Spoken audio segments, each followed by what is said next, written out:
Hi everybody, my name is Gary from the Outdoor POV, and today we're going to take a quick look at the brand new Hoka One One Zinal. First thing you might notice actually is this, I suppose it's fair to say it's not the kind of classic oversized Hoka midsole, and I think it's called ProFly, where you have these kind of two sections where it's harder in one section, offers you a bit more protection and a bit more zip, I suppose, and then you've got this softer section here to give you that bit of cushioning. So it's fair to say, you know, you are going to feel the trail beneath you, but hopefully in return that will give you a bit more responsive and an agile ride. So where does the Zinal get its name from? Well, it's no surprise, it's from the famous Swiss mountain race called the Sierre Zinal, and it was designed, you know, to do really well on that kind of terrain. So what is a typical Alpine terrain? Well, steep for one, rocky single tracks, maybe wide tracks too, and also smooth, buffed out, hard-packed trails. Plus, if you have done the race, I've never done it, but I do know there's a super fast finish into the village of Zinal. So I don't live in the Swiss mountains, I live in East Durham, and it does do well on my local trails. Nothing too technical, but the trails that I run on daily, you know, from door to trail, my local commutes and stuff like that, it's a great shoe for that. As you can see, it has a pretty broad base to the midsole. Like, to the best of my knowledge, all of the current Hoka range on road and trail, might not be completely accurate with that, but it's got a pretty low heel to forefoot drop of 5mm. And that is designed, you know, to give you some natural stability. And I have to say, my own experience with the shoe is, yes, it does feel pretty stable. Now, all Hokas, to the best of my knowledge, have this rocker system, which is typical through the whole Hoka range. But I have to say, you know, look at that. It's not this kind of classic rocker that I would expect from a Hoka. And yeah, you know, we did notice that when we were out running in it. But what is good and probably helps with the propulsion is this ProFly midsole. So you've got the softer section here for your cushioning, but then you've got this stiffer midsole which offers protection. But what it does do, because I didn't feel the rocker was as pronounced as a normal Hoka shoe, but with this stiffer ProFly section here, you do get that kind of push and zip when you are trying to increase your pace. We'll move on to the outsole, and what we have got is these little 4mm lugs made from Vibram's Mega Base Light, and that's a pretty good rubber.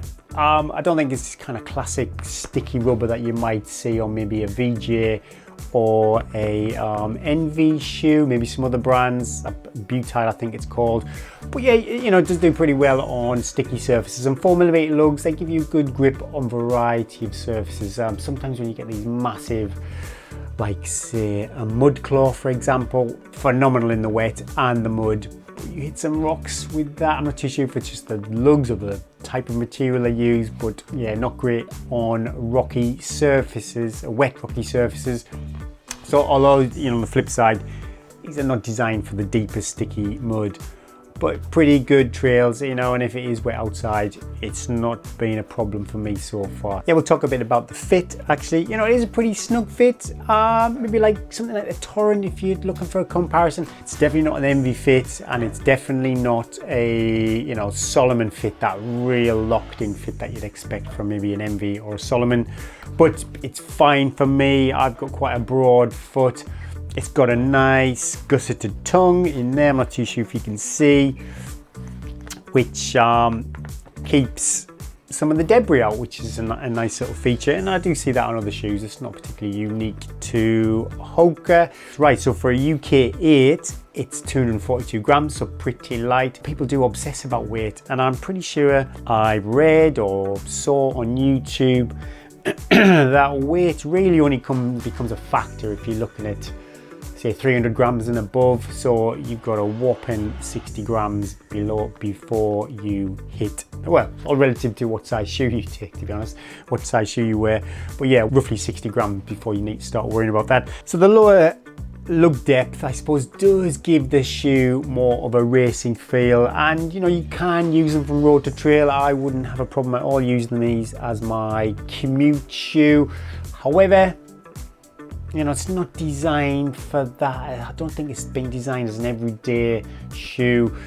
And personally, I probably would keep them for those races or faster, more specific days out on the trail. I quite like this shoe, and it does work well as a daily commute shoe. And I've said I've kind of conflicted myself sometimes. It does work well as that kind of shoe with the 4mm lugs, and if your trails around your home are not too aggressive and technical, then this is a great shoe. But like I say, it's probably not designed that. It's probably a race day shoe, and I think if you have got a race coming up that isn't too long, I wouldn't want to maybe do a 100-miler on this, maybe 50k tops, and the trails are, you know, reasonable condition, nothing too gnarly, nothing off trail like fells or trod, then yeah, I think you'd be pretty happy with this shoe. Enough cushioning to keep you comfortable, and enough responsiveness so you can feel the ground beneath your feet, and then this ProFly sole,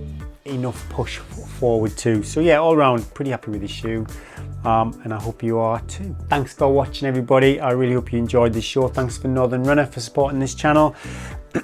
And yeah, please don't forget to like, share, and subscribe. And also, as a side note, I am a co-host on the very popular podcast Run to the Hills. So go over to their YouTube channel, check them out over there, or also just search on Spotify or Apple Podcast Run to the Hills, and you might see Iron Maiden would pop up, but also very good trail running podcast. Thanks for watching, everybody. Please like, share, and subscribe. You take care, and I'll see you all soon.